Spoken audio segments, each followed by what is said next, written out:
આપણું શહેર ધબકતું સુરત, વિકાસશીલ શહેર,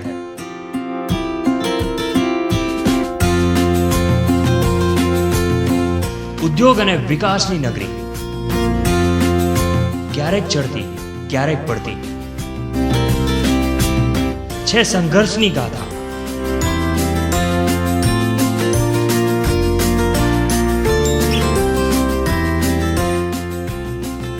ઉત્સવોની છે મોજ, દિવસભરની ઘટનાઓના સમાચાર જુઓ પ્રાઇમ ટાઈમ ન્યૂઝમાં રાત્રે 9 કલાકે.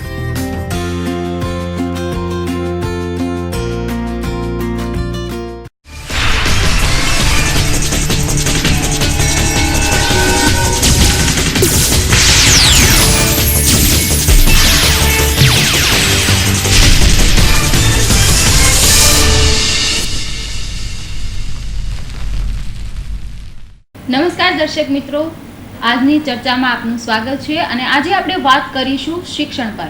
જી હા દર્શક મિત્રો, આગામી 15મી માર્ચથી બોર્ડની એક્ઝામો શરૂ થઈ રહી છે. ધોરણ 10 અને 12ની એક્ઝામ શરૂ થવા જઈ રહી છે, પરંતુ આજે આપણે વાત કરીશું ધોરણ 10 પર. ધોરણ 10ના વિદ્યાર્થીઓ માટે કે તેઓએ બોર્ડની પરીક્ષામાં શું લખવું, કેવી રીતે લખવું, જરા પણ ટેન્શન કે મૂંઝવણ વિના. અને આ ચર્ચામાં આપણી સાથે જોડાયેલા છે ડૉક્ટર જાગૃતિબેન દેસાઈ, કે જેઓ શિક્ષણ વ્યવસાય સાથે છેલ્લા 29 વર્ષથી સંકળાયેલા છે અને હાલ તેઓ સરસ્વતી વિદ્યાલયમાં સર્વિસ કરે છે.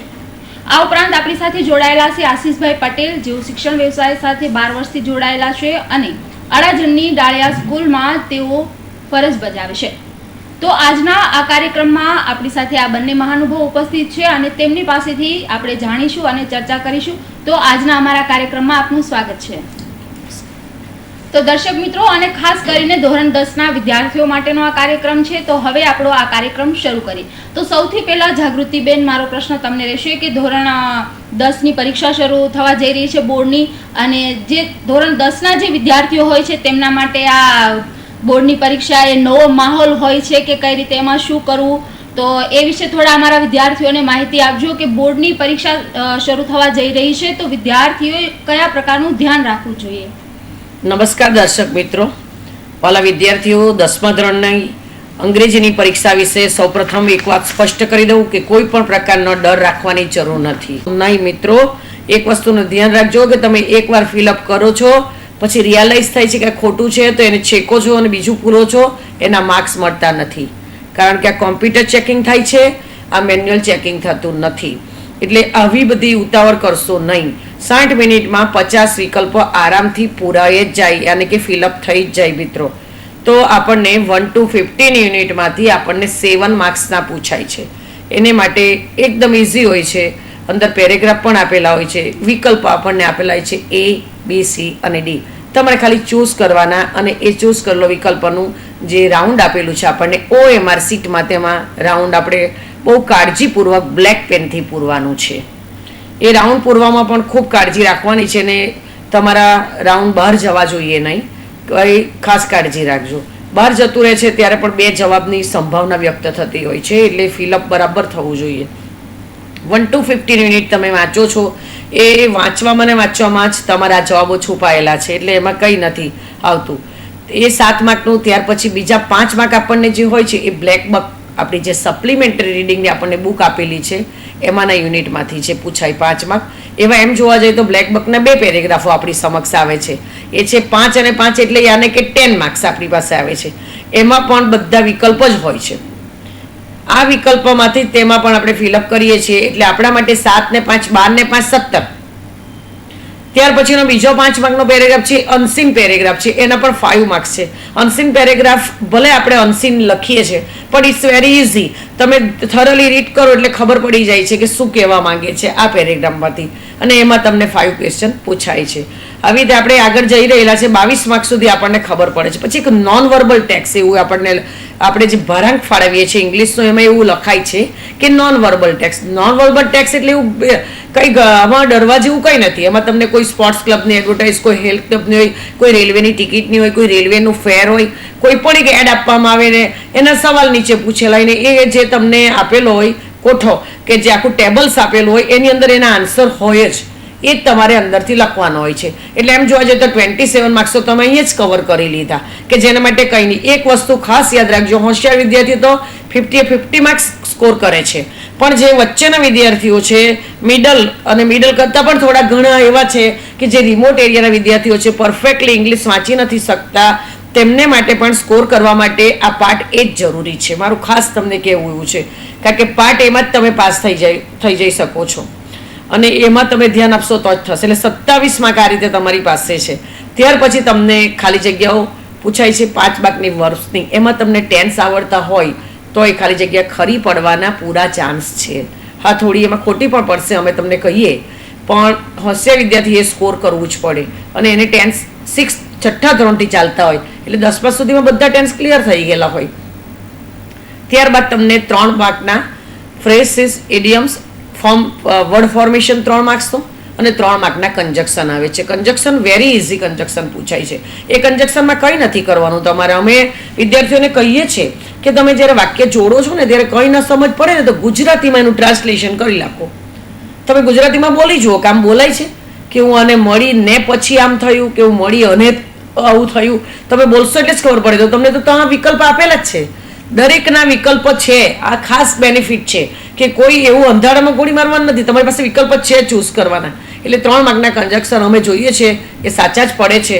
હું મોડરેટર તરીકે આજે 10 વર્ષથી જાઉં છું, જે 10મા ધોરણના પેપરો ચેક થાય છે, એમાં હું કામગીરી બજાવીએ છીએ અમે, તેમાં અમે જોઈએ છીએ. એટલે કંજક્શન સાચા જ પડે છે. ત્યારબાદ લાસ્ટલી જે આવે છે તમારા માટે એડિટિંગ 5 માર્ક્સનું આવે છે. એ મિક્સ આવશે, એમાં આર્ટિકલ પણ આવશે, એમાં WH ક્વેશ્ચન પણ આવશે, એમાં કંજક્શન પણ આવશે, એમાં કોઈ ડિગ્રીની પણ એક જ ખાલી જગ્યા હાફ માર્કની નીકળી જશે. એ પણ તમને સારી અને સહેલી પડશે. એક વર્બની ખાલી જગ્યા જેને ડિફિકલ્ટ લેવલ અમે આપેલું છે તે પડે છે વિદ્યાર્થીઓને. એ મિડલ અને જે થોડા લોઅર ક્લાસના કે નબળા વિદ્યાર્થીઓ છે એને કાળજી રાખવાની છે. અને સ્કોરર વિદ્યાર્થીનો એક પણ માર્ક્સ એ વર્ક ફોર્મ્સમાં જવો ન જોઈએ, એને પરફેક્ટ વાંચવાનું. એ ખાલી જગ્યામાં પણ અમે એક નમ્ર વિનંતી કરીએ કે થોડા પણ કન્ફ્યુઝ થાવ તો બેટર વે કે તમે ટ્રાન્સલેટ ઇન્ટુ ગુજરાતી. ખાલી જગ્યા તમે ગુજરાતી કરો તમારી સાચી જ પડે. તો તમે કાર ઓળખવાની કેપેસિટી ધરાવતા હો તો ક્યારેય ખોટું પડે નહીં. આમ એ પાર્ટ એ તમારો 50 માર્ક્સનો છે. અને જેટલા 50 માર્ક્સમાં વધારે માર્ક્સ આવશે એ માર્ક્સ તમને પાર્ટ બીમાં હેલ્પફુલ થશે, કારણ કે પાર્ટ બી પણ 50 માર્ક્સનું છે, પણ એમાં લખવાનું છે ને આ બેઠું લેવાનું છે અને 1 કલાકમાં કમ્પ્લીટ કરવાનું છે. મેડમ જી, તો વિદ્યાર્થીઓ આ તો પાર્ટ એની વાત થઈ. હવે આપણે બી વિશે પણ જાણીએ. તો આશીષભાઈ જરા બી વિશે અમારા વિદ્યાર્થીઓને માહિતી આપજો. મિત્રો નમસ્કાર. હમણાં અમારા સિનિયર શિક્ષક જાગૃતિબેન, ડૉક્ટર જાગૃતિબેન દેસાઈએ જે પાર્ટ એની માહિતી આપી, હવે મારે પાર્ટ બીની તમને માહિતી આપવાની છે. પણ સૌપ્રથમ તમને કહું, જાગૃતિબેન કાયમ કહે કે અંગ્રેજી વિષયમાં ધોરણ 10માં નાપાસ થવું ખૂબ અઘરું છે. માત્ર સાંભળજો મિત્રો, નાપાસ થવું ખૂબ અઘરું છે, મુશ્કેલ છે. કેમ? કારણ કે જેમ મેડમે કહ્યું કે જે કંઈ પણ હોય તેના ઓપ્શન આપેલા હોય. હવે પાર્ટ બીમાં તો ઓપ્શન નથી મિત્રો, તો શું કરવાનું છે? તો હું તમને એ જણાવવા માંગુ છું કે ગુણભાર પાર્ટ એમાં જેમ મેડમે કહ્યું તેમ કે 25 માર્ક ઇઝી પૂછાય છે, 25 માર્કનું ઇઝી પૂછાય છે. એવી જ રીતે પાર્ટ બીમાં પણ 25 માર્કનું ઇઝી પૂછાય છે. એટલે ટોટલ 50 માર્ક ઇઝી પૂછાય છે. હવે 50 માર્કમાંથી આપણે ઓછામાં ઓછા 35-33 માર્ક લાવવાના હોય છે. હવે એ કેવી રીતે લાવવાના? તો મિત્રો જેમ મેડમે કહ્યું તેમ કે ઇઝીલી આપણે આમ પાર્ટ એમાં જ પાસ થઈ જઈએ એવું છે. હવે પાર્ટ બીમાં શું કરવાનું? તો તમને ખબર છે કે 10 માર્કના એક્સ્ટ્રેક્ટ એટલે કે પેરેગ્રાફમાંથી તમને સવાલ પૂછાય છે. મિત્રો હમણાં જ અમે ચર્ચા કરી અને એમાં થોડીક વાતો અમારી થઈ મેડમ જોડે. એમાં અમે જે બાયફર્ગેટ કર્યું, થોડુંક અમે અભ્યાસ કરીને 2-3 વર્ષના પેપરો જોયા તો ટ્રુ ફોલ્સ કરતાવાળા એટલે કે હુથી ક્વેશ્ચન પૂછાય એ બરાબર, અને પછી કેટલાક ઓપ્શન વાળા પણ પૂછાય છે. હવે આમાં શું કરવાનું? કોઈકના પ્રશ્નો હશે કે આ તો બધું વાંચવાનું હોય છે ને વાંચવામાં મુશ્કેલી પડે છે મિત્રો.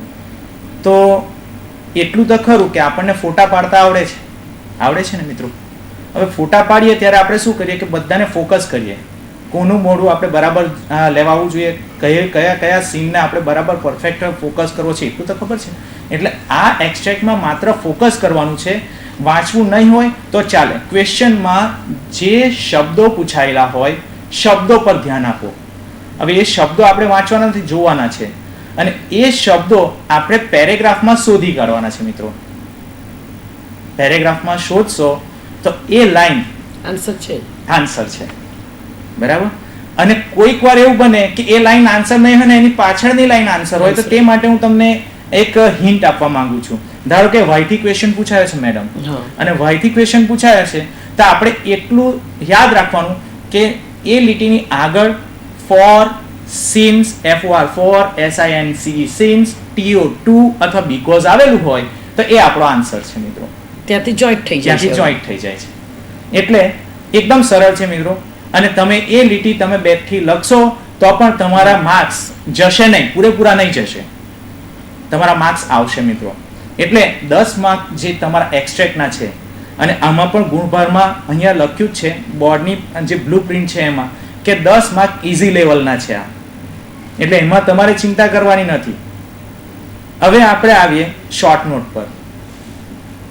મિત્રો શોર્ટ નોટ પણ લખવી એટલી મુશ્કેલ નથી. તમને ખબર છે શોર્ટ નોટ આપણે મગઅપ કરીએ એટલે મોઢે કરીએ.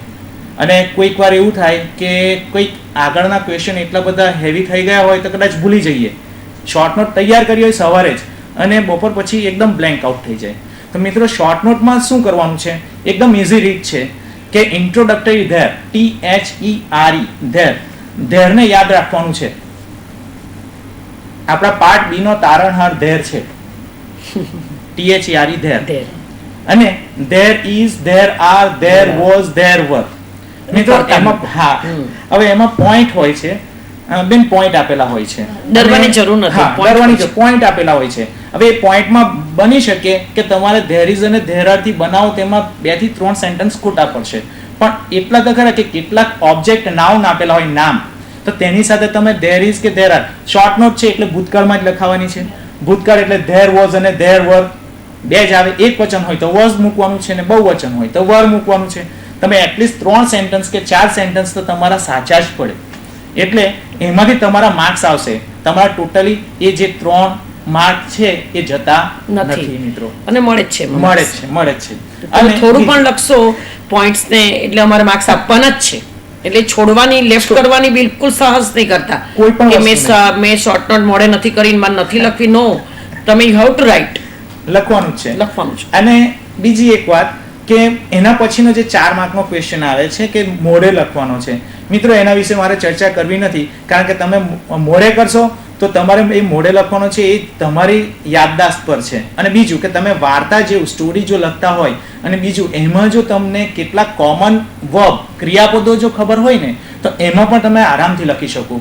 હવે હું જે તમને ઇઝી ગોઈંગ, તમે એટલીસ્ટ જે મેડમે માહિતી આપી અને મારી જો તમે માહિતી તમે એપ્લાય કરો તો ઓછામાં ઓછા 70 માર્ક આવે. સામાન્ય 70 માર્ક્સ સામાન્ય.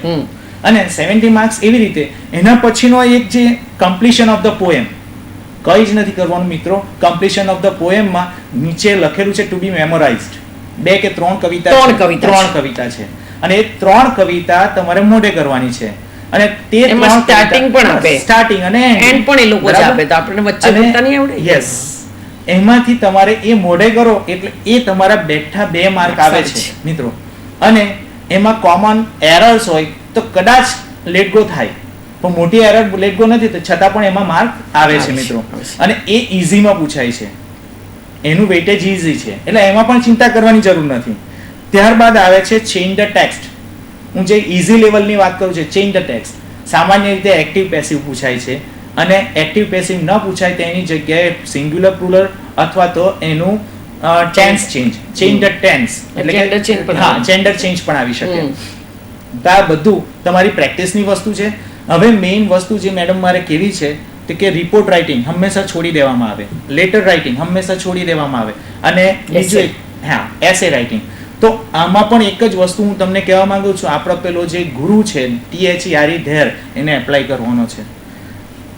રિપોર્ટ હંમેશા ભૂતકાળમાં આવે છે મિત્રો, પાસ્ટ ટેન્સમાં. અને રિપોર્ટની વાત કરું તો રિપોર્ટમાં તમારે 5 ક્વેશ્ચન યાદ રાખવાના છે. 5 ક્વેશ્ચન, અને એ 5 ક્વેશ્ચનો તમે તમારી જાતે યાદ કરશો અને એના જવાબ ઓટોમેટિક આવશે. હું તમને એનું ઉદાહરણ સહિત સમજાવું છું. વોટ, વેન, વેર, વાય અને હાઉ, આ 5 ક્વેશ્ચન છે. વોટ એટલે શું? રિપોર્ટમાં અહેવાલ આવે છે મેડમ કે તમે અહેવાલ લખો અને એ અહેવાલમાં તમારે શું થયું, વેન ક્યારે થયું, વેર ક્યાં થયું, વાય શા માટે થયું અને હાઉ મોટો ક્વેશ્ચન કેવી રીતે થયું. આના ક્વેશ્ચનના ઉદાહરણ, આ જે ક્વેશ્ચન છે તેના તમે જવાબ ઇન શોર્ટ આપતા જાઓ એટલે તમારો આખો રિપોર્ટ તૈયાર થઈ જાય છે. એઝ પર એક્ઝામ્પલ તમને પ્રાઇઝ ડિસ્ટ્રીબ્યુશન સેરેમની વિશે પૂછવામાં આવે અને પ્રાઇઝ ડિસ્ટ્રીબ્યુશન સેરેમની એટલે વોટ હેપન, તો કે the prize distribution ceremony was held in our school. When ક્યારે થયો, તો ડેટ લખવાની હોય, ઓન 23rd of February 2017. ત્યારબાદ વેર ક્યાં, એટ અવર સ્કૂલ અથવા તો ઓન અવર સ્કૂલ કમ્પાઉન્ડ. આટલો આન્સર આવી ગયો. Why, to encourage the students. This prize distribution ceremony was held to encourage the students, right. હવે આ રીતે ક્વેશ્ચન આપ્યો. હવે હાઉ છે એટલે આને તમારે એલાબોરેટ કરવાનું છે, એટલે કે એને વિસ્તારવાનું છે અને એમાં તમે ધેરનો એપ્લાય કરો, થઈ ગયું. અને એટલું તમે એપ્લાય કરશો, કદાચ ગ્રામેટિકલ એરર હશે તો પણ તમારા એ રિપોર્ટ કન્સિડર થાય છે અને માર્ક્સ મળે છે મિત્રો. હવે આપણે મેઇન વસ્તુ છે એસે પર આવીએ. એસે મેડમ, એસે પણ ઘણા બધા છે તે પોઈન્ટ્સ આપેલા હોય છે, તો એમાં પણ ધેર નો ઉપયોગ કરી શકો. ધેર ઇઝ, ધેર આર, બે એસે હોય, બે એસે હોય અને એમાંથી એક ચોઈસ કરવાનો હોય છે. અને હવે તો તમને બજારમાં એક રેડીમેડ ફોર્મેટમાં મળે છે, એ હું તમને વાત કરું છું. એક માય ફેવરિટ કરીને કોઈ પણ એસે પૂછી શકાય અથવા તો અ વિઝિટ કરીને કોઈ એક એસે પૂછી શકાય, સેમ ટુ સેમ. અને એ ફોર્મેટ પ્રમાણે તમે તૈયાર કરીને લખી દો તો તમારા એ માર્ક્સ ગેઇન થાય છે અને પોઈન્ટરી છે. યસ.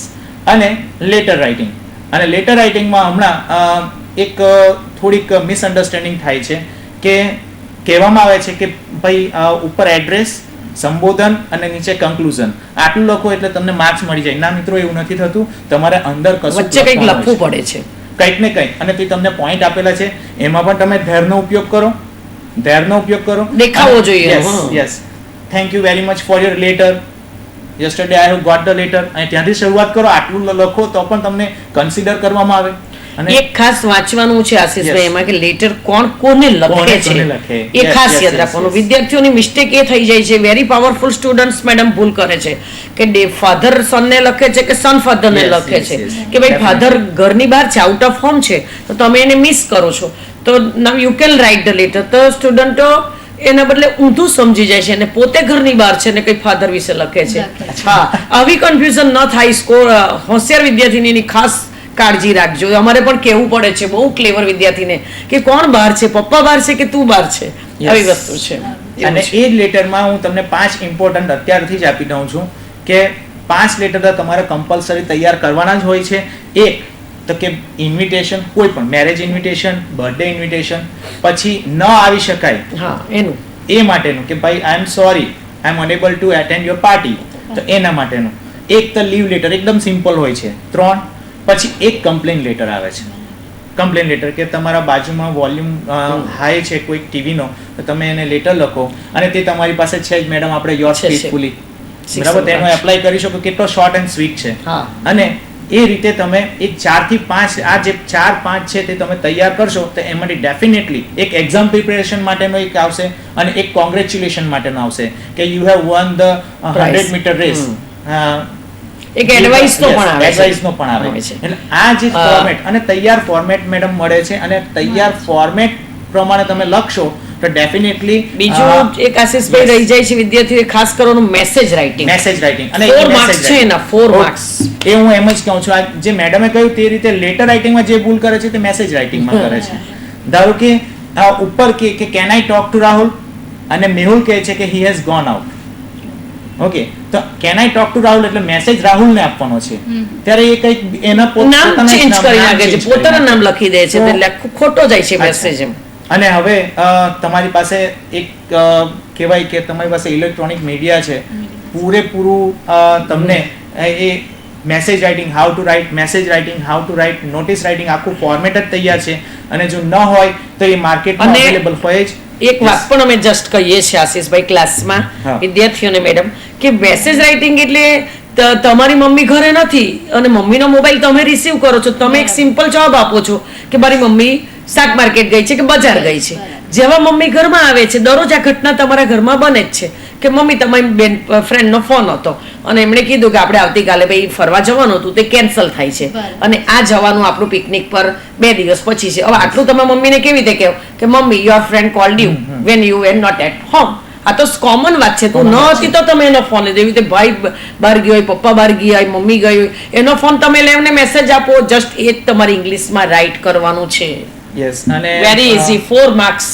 એ તો ન જવા, એ તો મળી જ જાય, એ તો ન જવા દેવાય. અને ઈઝીમાં અહીંયા પણ વેટેજમાં ઈઝીમાં ઈઝી વેટેજમાં છે, એ તો ન જવા દે. નોટિસ રાઇટિંગમાં પણ એવું જ છે. થોડું કે ફોર્મેટ છે yes, પણ હા. નોટિસ રાઇટિંગમાં ના ફોર્મેટ છે કે this is to announce that ખાલી હા. જગ્યા ઇઝ હેલ્ડ ઓન ખાલી જગ્યા ડેટ પ્લેસ Yes. લખવાનું. ઓકે. અને the more information will be available to our class teacher હા. In this way. અને નીચે નામ અને ડેઝિગ્નેશન એવું બધું લખવાનું આવે છે. એ મેટર કરે છે. અને એ નોટિસમાં પણ આ રીતે એક તો કોમ્પિટિશન અથવા તો પ્રોગ્રામની નોટિસ આવી શકે, ક્લોઝર અથવા તો ઓપનિંગ ઓફ ધ લાઇબ્રેરીની આવી શકે, સ્ટોલન થઈ ગઈ વસ્તુ તે પણ આવે લોસ્ટ છે. પર્સ, લોસ્ટ બુક અથવા તો ફાઉન્ડ પર્સ, ફાઉન્ડ બુક આની પણ આવી શકે. 5 એક નોટિસ તમે તૈયાર Common કરી હોય છે. રાખો તો તમને એ ઇઝીલી તમે લખી શકો. બીજી એક મિત્રો વાત કરવાની છે જે બ્રાઇટ સ્ટુડન્ટ્સ કે who want to score more than 90 90 plus. Yes 90 Plus, 90 plus. more than 90 તો એમણે રિપોર્ટેડ સ્પીચ પર પણ ધ્યાન આપવું પડે મેડમ. અને રિપોર્ટેડ સ્પીચ પર મોટે ભાગે પેલું કેવું છે ને કે પેલા અભિમન્યુ જ્યારે પેલા કહેવાય કે છઠ્ઠો કોઠો ભેદીને બહાર આવ્યો અને 7મો કોઠો ઈઝી છે અને હું કરી જાઉં, અને એ ભૂલ સેમ આવી આપણા વિદ્યાર્થીઓ કરે છે કે હા. કારણ કે રિપોર્ટેડ સ્પીચમાં માત્ર 5 પ્રકારના વાક્યો આપણે ફોકસ કરવાના છે. એક તો વિધાન વાક્યો છે, એને એઝર્ટિવ સેન્ટેન્સ કહેવાય. એક ઇન્ટ્રોગેટિવ એટલે કે WH ક્વેશ્ચન અથવા તો સાદા યસનો ક્વેશ્ચન વાળા. એક ઇમ્પેરેટિવ આજ્ઞાર્થ વાક્ય હોય. એક ઓપ્ટેટિવ એટલે કે શુભેચ્છા કે આશીર્વાદ દર્શક વાક્ય હોય મેડમ. અને એક એક્સક્લેમેટરી ઉદ્ગાર. હવે એ બધાને પહેલા તો એક વસ્તુ છે કે તમારી પાસે જ્યારે ટેક્સ્ટ આવે છે કે રિપોર્ટેડ સ્પીચ કરવાનું આવે છે તો તમારે એ પહેલા જે 4 વાક્યો છે એ 4 વાક્યોને તમારે બાયફર્ગેટ કરવાના, એને છૂટા પાડવાના કે ભાઈ આ કયા પ્રકારનું છે એ જોઈ લેવું પડે પહેલા. લેવાનું. અને બીજું એક મેડમ હું જ્યારે મેં એક્ઝામ આપેલી ત્યારનું અમારા સરે અમને કીધેલું, હું મારા સ્ટુડન્ટ્સને કહું છું કે મેડમ હંમેશા જેમ મેથ્સમાં તમે રફ કામ કરો છો ને એવી રીતે એટ ધ લાસ્ટ પેજ તમે રફ કામ કરવાની પેન્સિલથી રફ કામ લખો અને એમાં જે ગ્રામેટિકલ પોઈન્ટ્સ છે જેમ કે એક્ટિવ પેસિવ છે કે ડાયરેક્ટ ઇનડાયરેક્ટ છે ખોટા લખાય તો સુધારી શકાય તમારાથી. અને એ રિપોર્ટેડ સ્પીચ એક વસ્તુ પણ છે એમાં કહેવાનું અમારા વિદ્યાર્થી મિત્રોને મેડમ કે રિપોર્ટેડ સ્પીચ થોડી ડિફિકલ્ટ છે. અમે કહીએ છીએ કે નો, લોઅર જે નબળા વિદ્યાર્થીઓ છે એ નથી અચીવ કરી શકતા. એમાં તમારું જ્ઞાન, તમારું નોલેજ જોઈએ, તમારી સમજ પણ જોઈએ. તો અમે તો ઘણી વાર એવું પણ કહીએ છીએ કે તમે લેફ્ટ કરી દેજો જો તો રિપોર્ટેડ સ્પીચ. પણ બીજું બધું મેળવવાનું બહુ છે, ઘણું બધું છે. 4 માર્ક્સની રિપોર્ટેડ સ્પીચને માટે ડરતા નહીં. પણ જે વાત આશીષભાઈ કરી અને તમે કરી એના પરથી તો અંદાજો મને પણ આવી ગયો ને કે વિદ્યાર્થીઓને પણ આવી ગયો છે. ખાસ કરીને નબળા વિદ્યાર્થીઓ પણ તમારી વાત સાંભળીને પાસ જરૂર થઈ જશે. હા, આરામથી થઈ જશે. અને અમે પણ એવું વિશ કરીએ છીએ અત્યારે કે અમે જે આટલું માર્ગદર્શન આપ્યું ને મેડમ, એ માર્ગદર્શનથી તો એ લોકો ખૂબ આગળ વધશે. કદાચ એ અમે આશીષભાઈ જ્યારે મેં એક્ઝામ આપેલી ત્યારે તો એટલી બધી માહિતી આપનાર પણ નહીં હતું કોઈ. અને આજના સમયની વાત કરીએ તો વિદ્યાર્થીઓ પાસે જો તો સ્માર્ટ ફોન છે, મીડિયા છે, તમારી જેવા શિક્ષકો છે, તાકી વિદ્યાર્થીઓને એક માર્ગદર્શન આપે છે. એના કારણે જે નબળા વિદ્યાર્થીઓ હોય છે એ પણ પાસ થઈ જાય છે. આશીષભાઈ, બીજો મારો સવાલ એ રહેશે કે જ્યારે વિદ્યાર્થીઓ પાસે પેપર આવે છે ઇંગ્લિશ, તો એને સૌપ્રથમ તો શું કરવું જોઈએ અને કઈ કાળજી રાખવી જોઈએ? પાર્ટ 1 ની તો વાત કરી છે મેડમ. પાર્ટ 2 ની વાત કરું તો પહેલા તો એક વસ્તુ છે કે આપણી પાસે મેક્સિમમ ટાઈમ છે, પુષ્કળ ટાઈમ છે. તમે આરામથી લખી શકો 2 hours. અને એમાં તમારે પહેલા તો ગો થ્રુ આખા પેપરને વાંચી જાઓ. અને આખા પેપરને વાંચ્યા બાદ એક વસ્તુ છે કે તમને કયો સેક્શન ઈઝી લાગે છે, કયો સેક્શન તમને વધારે સરળ લાગે છે. તો એક સેક્શન જે સરળ લાગે છે એને તમે પહેલા એટેમ્પ્ટ કરો. પણ સેક્શન આખો લખવો પડે. સેક્શન A, B, C અને D 4 સેક્શન છે. હવે સેક્શનમાં મને આ સેક્શનમાં વધારે ફાવટ છે તો you can start that section. A section તમે સ્ટાર્ટ કરી શકો. અને એ સેક્શન સ્ટાર્ટ કર્યા બાદ તમે એ વચ્ચેથી છોડી નથી દેવાનું, એ પૂરું કર્યા બાદ જ બીજું સેક્શન લઈ. હા, એવું નહીં કરવાનું મેડમ. ભૂલ કરે છે મેડમ કે એ લોકો સેક્શન ડી થી ભલે લખતા હોય, પણ ધારો કે એમને એમ ખબર છે કે મારે સેક્શન ડી માં રિપોર્ટ મારે લખવો છે એસે, તો એસે લખે પાછો લેટર છે એ લેટર ત્યાં જ હોવો જોઈએ, તેને બદલે સપ્લિમેન્ટરી ના કોઈ છેલ્લા પણ આવી જાય પાછું લાસ્ટ પેજ. જ્યારે અમે તપાસતા હોય છે વેરી ડિફિકલ્ટ હોય છે, વિદ્યાર્થી મિત્રો ખૂબ કાળજી રાખજો. એકવાર અમે એસે ના માર્ક મૂકી દઈએ છીએ, આગળ લઈ લઈએ છીએ માર્ક્સ, અને પછી જ્યારે પાના ઉલટાવતા જઈએ ત્યારે લાસ્ટલી તમારો લેટર નીકળે છે, એટલે અમને પ્રોબ્લેમ કરે છે માર્ક્સ એટલે મતલબ કે જે ચેપ્ટર પ્રમાણે તો હા. એ પૂરું એ જ પ્રમાણે. હા, એ જ પ્રમાણે કે નવા પેજ થી શરૂ કરવાનું હા, જ્યારે ચેપ્ટર હા. નવું Right, શરૂ right, થતું હોય તો. અને સાથે ભેગું જ હોવું હા, જોઈએ. ભેગું જ હોવું અને જોઈએ. You should write in legible letters, કે આપણે એકદમ જ ભલે વાંચી આપણા અક્ષર શકાય ખરાબ એટલા. હોય, વાંચી વાંચી શકાય એ શકાય રીતે લખાય. લખાય. અને એ રીતે જ, અને બરાબર પ્રોપરલી એક ક્વેશ્ચન લખો, પછી એના નીચે ક્વેશ્ચન હોય તો તેને લખો, ગમે તેમ લખવાની જરૂર નથી. હા, અને ક્રમ ઉલટા સુલટી Yes. કરી નાખે. 1 to 7 ક્વેશ્ચન પૂછાય છે મિત્રો તમને, તો 1 to 7 તમે લાઈનમાં જ ચલાવો. તમે 1 લખો ને પછી 7 લખી દો, પછી 3rd લખો ને પછી 2 લખો, તો કેવું થઈ એટલે જાય? મતલબ ક્રમ પ્રમાણે ક્રમ આવવું આવવું જોઈએ, જોઈએ. કામ પ્રમાણે આવવું જોઈએ. હા, યસ યસ, રાઈટ રાઈટ. જો કે હવેના સ્ટુડન્ટો બહુ હોશિયાર થઈ ગયા છે, વેરી પાવરફુલ છે મેડમ, એટલે આ બધું સમજે છે, એટલે હવે થોડી ભૂલો ઓછી આવે છે. અને અમે જે મિત્રો- તપાસીએ છીએ એમાં જોઈ રહ્યા છે આ બધી વસ્તુઓ. તમારા ટીચર્સ પણ ખૂબ મહેનત કરીને તમને આટલા સુધી પહોંચાડ્યા છે. 10મા ધોરણમાં એટલે તમને guidance પુષ્કળ આપતા guidance રહેશે. આપી હમ. આપી છે, આપતા રહેશે. અને ડોન્ટ ફોરગેટ કે એ લોકોની સલાહ તમે જરૂરથી માનજો, બરાબર? કારણ કે શિક્ષક જ એવો વ્યક્તિ છે કે જે એમની સફળતા પર ખુશ થાય. ખુશ થાય છે. જાગૃતભાઈ, પ્રશ્ન અહીં એ થાય છે કે બરાબર છે. નબળા વિદ્યાર્થીઓ હોય હા. છે, ઇંગ્લિશ એને રાખવું નથી હોતું છતાં રાખે છે કેમ હા. કે એના ફ્યુચર માટે થઈને, તો આવા વિદ્યાર્થીઓને તમે શું સલાહ આપશો એક વસ્તુ exam તો માટે? શું થઈ ગઈ છે મેડમ, કે પહેલા એવું હતું કે અંગ્રેજી તમે ઓપ્શનલ સબ્જેક્ટ તરીકે લઈ શકતા, પણ હવે English is compulsory everywhere. Compulsory. આજે તમે રેલવે ટિકિટનું ફોર્મ ભરો તો પણ ઇંગ્લિશમાં, એટલે ઇંગ્લિશ તો એ લોકોને જોઈવાનું જ છે. એટલે નબળા વિદ્યાર્થીઓએ પણ કાળજી એટલી જ રાખવાની છે કે આપણે ઇંગ્લિશમાં વધારે કેવી રીતે ઇમ્પ્રૂવ કરી શકીએ. અને હમણાં જે ફોર્મેટ બનાવ્યા છે પાસ થવાના, એમાં ઇંગ્લિશ એ લોકોને આવડી જ જાય છે. અને ડેલી ટુ ડેલી શબ્દોમાં બહુ જ બધા ઇંગ્લિશના હવે ઉપયોગો થવા માંડ્યા છે, જેને આપણે ગુજરાતી ઇંગ્લિશમાં ગુજ્જુ ઇંગ્લિશ બોલીએ છીએ તે ચાલુ થઈ ગયું છે. WhatsApp. એટલે હવે કઈ ડરવાની જરૂર નથી વિદ્યાર્થી મિત્રોએ. પણ એવું કહી શકાય કે જે ઇંગ્લિશ મીડિયમના વિદ્યાર્થીઓ હોય છે હા. અને ગુજરાતી મીડિયમના વિદ્યાર્થીઓ, તો એમાં આગળ ઇંગ્લિશ મીડિયમના વિદ્યાર્થીઓ નીકળી જાય એવું કહી શકાય? ના, એવું કઈ હોતું નથી. ગુજરાતી મીડિયમના વિદ્યાર્થીઓ પણ આપણી પાસે હજારો દાખલા છે કે જે લોકો 10 ધોરણ સુધી ગુજરાતી મીડિયમમાં ભણ્યા પછી પણ હાઈએસ્ટ લેવલ અચીવ કર્યું છે. એવું કઈ જ નથી કે ગુજરાતી મીડિયમના વિદ્યાર્થીઓ કરતા ઇંગ્લિશ મીડિયમના વિદ્યાર્થીઓ આગળ છે. નો ક્વેશ્ચન. તો આશીષભાઈ, બીજો મારો પ્રશ્ન એ રહેશે કે જે નબળા વિદ્યાર્થીઓની આપણે વાત કરીએ, હોશિયાર વિદ્યાર્થીઓ Okay. છે એની એ તો હા. ઈઝી કરશે જ. કરશે જ. હમ. પણ નબળા વિદ્યાર્થીઓના હાથમાં જ્યારે પેપર આવે છે અને સપ્લિમેન્ટ આવે છે, તો ઘણી વખત એ ટેન્શનમાં પણ આવી જાય છે એમ. તો એવા વિદ્યાર્થીઓને તમે શું સલાહ આપશો? પહેલી સલાહ કે અહીંયા હવે એક વસ્તુ છે કે આ જે તમે કોઈ પણ પ્રશ્નને જોઈને જ્યારે તમે થોડાક Nervous થાવ. નર્વસ થઈ જાઓ, તો એ નર્વસ થવાની વસ્તુ ક્યાં આવે છે કે એ પ્રશ્નને લગતી.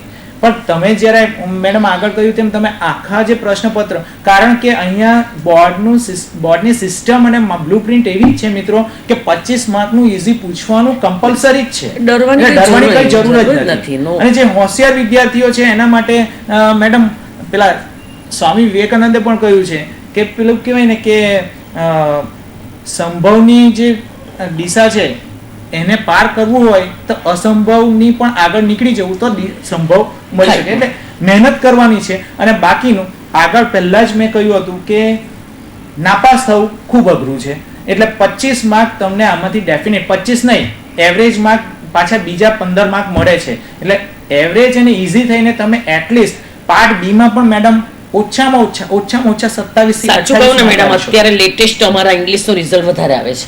જાગૃતિભાઈ, ગુજરાતીમાં નાપાસ થઈ જાય છે તમે પણ હા. છેલ્લા 29 વર્ષથી આ હો. વ્યવસાય સાથે સંકળાયેલા છો અને જરૂર. તમને ખ્યાલ પણ હશે, હા. તો જ્યારે બોર્ડની તમે સપ્લિમેન્ટરી પણ ચેક હા. કરો છો, તો તમને ખાસ કરીને વિદ્યાર્થીઓને કઈ પ્રકારની ભૂલો લાગે છે જે હા. ભૂલો વિદ્યાર્થીઓને સુધારવી જોઈએ? સુધારવી જોઈએ. એ જે ભૂલો છે તે અમારા માટે પાર્ટ બી, કારણ કે પાર્ટ એ તો મેડમ એવું છે ને કે અમે જોઈ જ નથી શકતા, એ તો સાચું જ કરવાનું. લોકો પાર્ટ બી માં એ લોકો જે ભૂલો કરે છે તેમાં એક ખોટી ભૂલો એવી ઘણી વાર આખો ક્વેશ્ચન લોકો છોડી દે છે અને એ ન કરવું જોઈએ વિદ્યાર્થી મિત્રો કે જે તમને 5 ને 5 10 માર્કના હોય એસે ને લેટર પૂછાય તો એટલા બધા ફોબિયાથી પીડાતા હોય ઇન્ટિરિયરના કોઈ વિદ્યાર્થીઓ કેવું કે લખે જ નહીં. અમે પાના જ્યારે પલટાવીએ ને તો મેડમ કોરે નીકળે પાછલા પાના, એટેન્ડ જ નથી કરેલા લોકો. એ નહીં કરવું જોઈએ, એ ખાસ સલાહ. કારણ કે છોડી દે છે એ દેટ ટુ 10 માર્કનું લીવ કરી દે છે. એવું ઘણા બધા પેપરો અત્યારે અમે પેપરો તપાસતા હતા, અમારી પાસે મેડમ 50 માર્ક્સનું એક બંડલ આવે એટલે 50 સપ્લિમેન્ટરીઝ આવે. એમાં તમે માનો નહીં 20 થી 25 પુરવણીઓ એવી આવે કે જે લોકો અંડર 10 માર્ક્સ મેળવે છે. 50 માંથી અંડર 10 માર્ક્સ થઈ ગયા એટલે એ લોકો પાછળના 3 ક્વેશ્ચનો સેક્શન બી, સી અને ડી લખ્યા જ નથી. તો એનું શું કારણ? એનું કારણ આ ભય છે અને કંઈક એવું વિચારે કે આ મને નથી આવડતું, લખવા માંગતા નથી, કાં પછી એવું પણ થોડાક વિચારે છે કે આપણું પાર્ટીમાં પાસ થઈ જાય ને બસ છે. એટલે કે એવું છે કે પાર્ટ એ અને બી ભેગા થઈને પાસ થવાનું છે, એટલે કદાચ પાર્ટ બીમાં પણ પાછું પાસ થવાનું જ હોય અને પાર્ટીમાં પણ પાસ થવાનું જ હોય તો એ પાર્ટ બીમાં કામ કરશે. પણ અત્યારે ગવર્મેન્ટની પોલિસી પ્રમાણે અમારે 2 થઈને પાસ થવાનું. પેલા 50 માર્ક્સમાંથી પાસ થઈ જતા હોય તો નહીં પણ લખે.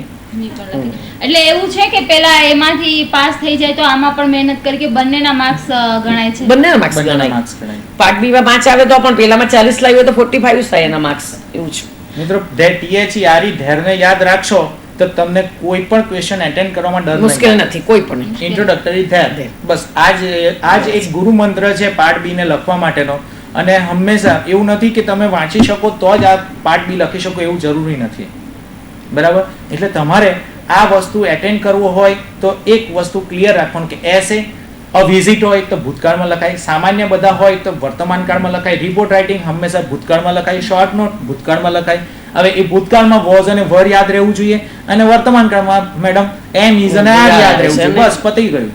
આટલું તો આપણે 8મા ધોરણથી શીખતા આવ્યા છીએ. 6 થી ચાલુ થઈ ગયું છે હવે 6મા ધોરણથી. અને આ વાત તો સાંભળીને લાગે છે કે પાસ જ થઈ ગયા વિદ્યાર્થી. પાસ થઈ ગયા છે. હા, અમે જે કહ્યું ને એમાં એ લોકોના આજે બેટર જ્ઞાનમાં વધારો છે અને વી વિશ અને અમારા બેસ્ટ ઓફ લક આ જ વિદ્યાર્થીઓને કે બિલકુલ પરીક્ષાનો તણાવ ન રાખો, અંગ્રેજીના પેપરનો ડર ન રાખો. English is a very easy language and English is a funny language, એટલે નો પ્રોબ્લેમ.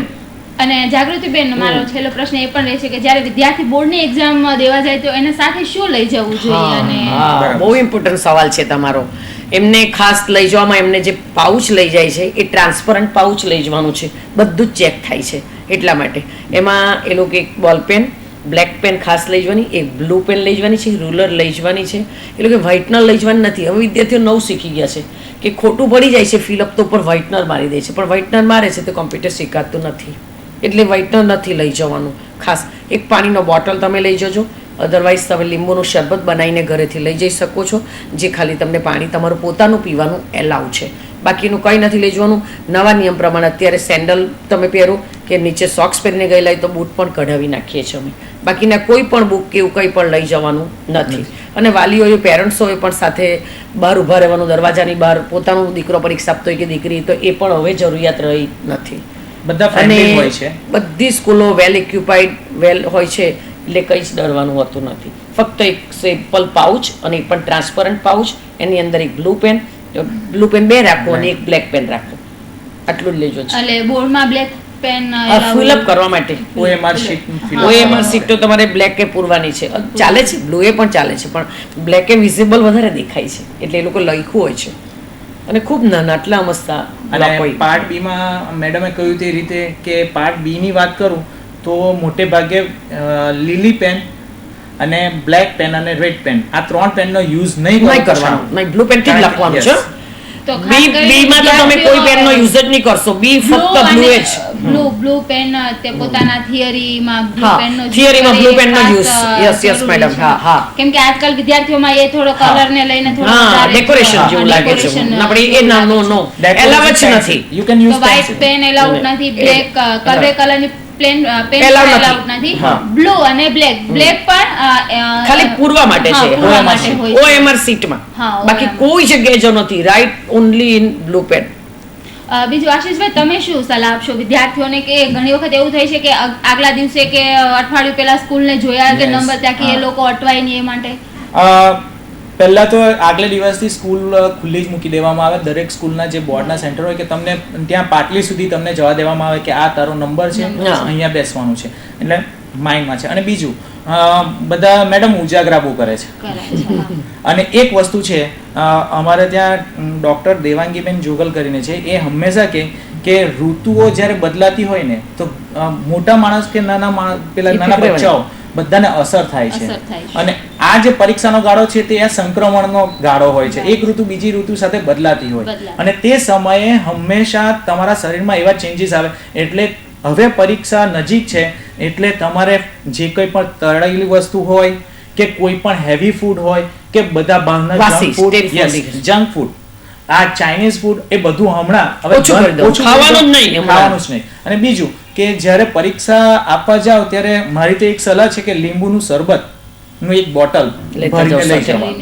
સિપ મારી શકો તમે, કારણ કે ડિહાઇડ્રેશન ના પ્રોબ્લેમ આવી શકે. ગરમી છે, ઉતાવળ થઈ ગઈ અને આમ તેમ પાણી પીવાનો રહી ગયો હોય, આવું કંઈક થાય અને દોડતા ઉપર છે પેલા પરસેવે રેબજેબ હોય અને કદાચ બની શકે કે પંખો પાવર ઓફ હોય તો ડિહાઇડ્રેશન થાય, તમને સ્ટ્રેસ આવી શકે. એટલે આ એક વસ્તુ છે. અને ત્યાં ગયા બાદ એક વસ્તુ છે કે એકદમ રિલેક્સ થઈને 1 મિનિટ માટે કે 2 મિનિટ માટે આંખ બંધ કરીને બેસી રિલેક્સ થઈ જાઓ. મન શાંત થશે તો કંઈ જ વાંધો નથી, કંઈ જ વાંધો નથી આવવાનો. આ તમે લગભગ મેડમ 9 વર્ષથી તમે એક્ઝામ આપતા છો તો આ 10મી એક્ઝામ છે એવું માનવાનું. બોર્ડની છે, આમાં કંઈ હાવ રાખવાની જરૂર નથી, કોઈ જરૂર નથી. એકદમ સરળતાથી પરીક્ષા આપો અને પાસ થાઓ.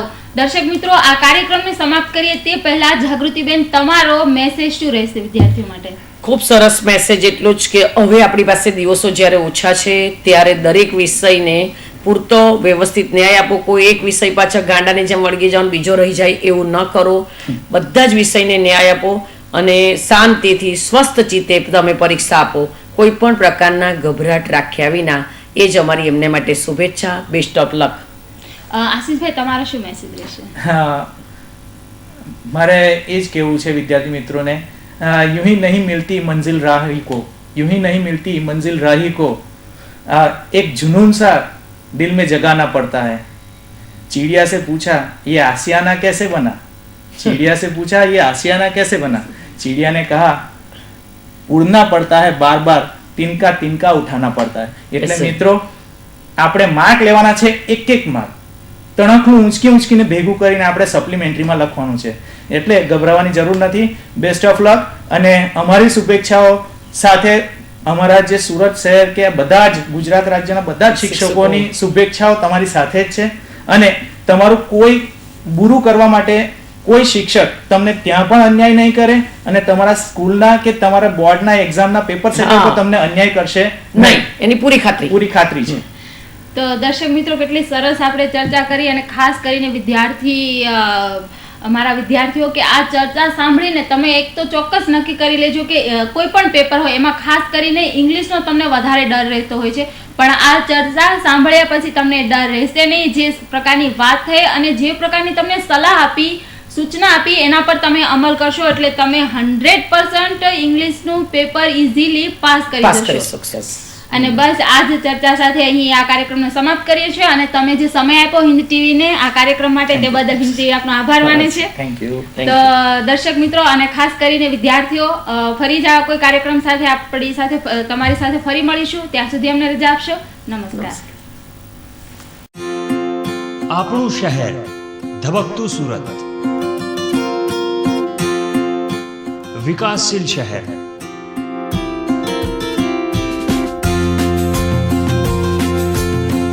ઉદ્યોગ અને વિકાસની નગરી, ક્યારેક ચડતી ક્યારેક પડતી છે સંઘર્ષની ગાથા.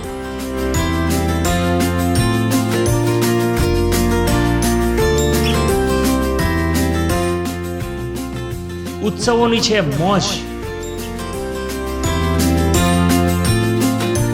દિવસભરની ઘટનાઓના સમાચાર જુઓ પ્રાઇમ ટાઈમ ન્યૂઝમાં રાત્રે 9 કલાકે.